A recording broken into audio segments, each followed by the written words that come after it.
I spent 40 minutes today filming a miniature alien world in a grass field right here in Sheffield, and things got completely out of hand. It started with just a couple of ants and ended up as a full-blown feeding frenzy. But before we get to that, let me show you how I set the trap. Alright, so before we head out into the field, we need some serious bait. I'm preparing a little cocktail here using some high-grade Myrmica honey. This stuff is packed with sugars, so I know it's going to be an absolute magnet for pretty much any ant species out there. I'm just using a toothpick to get a good amount into this tube and then topping it up with a bit of bottled spring water using a syringe.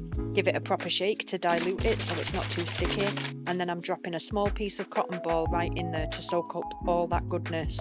Cap on, and we are ready to go find some ants. Once I got out, it didn't take long to spot a few Myrmica rubra foraging around, or as we usually call them here in the UK, the common red ant. Fun little fact about this species, while they're a perfectly normal sight in our gardens, they're actually a highly invasive pest over in the US, where they're known as European fire ants. I placed the bait right in their path, dialed in my macro lens and waited to see who would bite. It wouldn't take long before the first scout stumbled upon the jackpot. It wasn't long before a few more workers gathered around to drink their fill. But then I caught something amazing on camera. As a new worker approaches, one of the ants already feeding turns around to greet her and performs trophallaxis, essentially sharing a tiny droplet of the honey water mouth to mouth. It's almost like she's giving her a quick taste test to prove it's the real deal. The exchange only lasts a second before the new worker completely loses her mind and latches onto the cotton herself.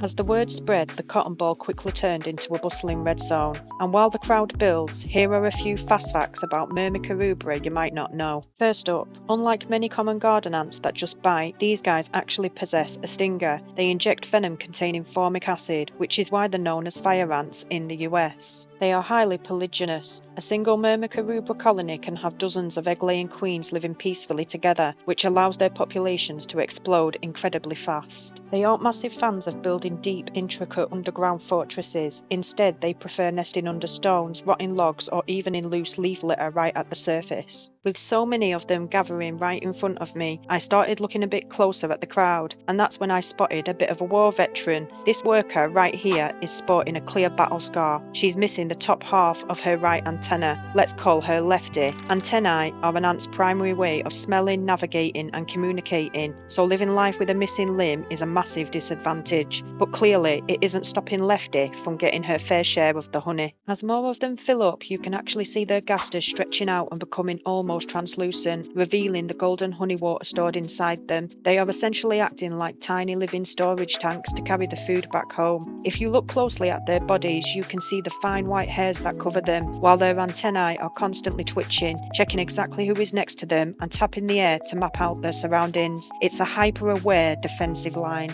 and that defensive line is about to be tested. A lone black garden ant spots the sugar rush and attempts to barge right onto the scene. Now, I'd actually filmed this species, Lasius niger, a couple of weeks beforehand. Unlike the red workers, these black garden ants don't have a stinger, but they make up for it by being incredibly fast and agile. She relies entirely on that superior speed to try and outmaneuver the crowd, but this prize is fiercely guarded. A red worker instantly spots her and chases her off, but she is stubborn. She makes a few more daring attempts, even walking directly over the bodies of the feeding reds. You can see their antennae twitch the exact second she makes contact. They instantly know she's an intruder. They react and push her back, but the pull of the honey water is just too strong, and they quickly turn back to drinking. Defeated and outnumbered, the lone intruder takes a higher vantage point on a blade of grass to survey the area one last time, before she gives up and disappears from the story completely. As the feast reaches its absolute peak, the cotton is completely swarmed. A small amount of honey water had sparked a massive wave of microdrama. Ants are so small that these complex behaviours go totally unnoticed by us most of the time, but it just goes to show that if we take a second to slow down and pay a little more attention, there is a whole hidden world of incredible stories happening right beneath our feet. Thanks for watching, and I'll see you on the next ant adventure.